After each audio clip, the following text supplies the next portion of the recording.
What is cryptocurrency?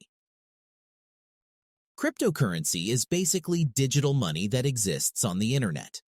Unlike the cash in your wallet, it's not controlled by governments or banks. Picture this.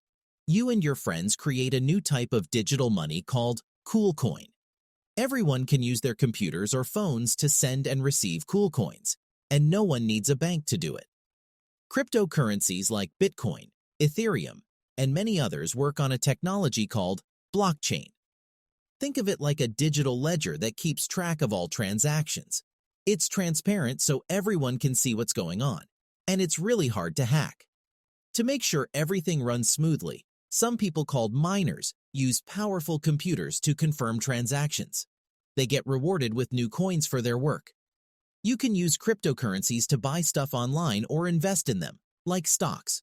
But remember, their value can go up or down a lot, so it's important to do your research before investing.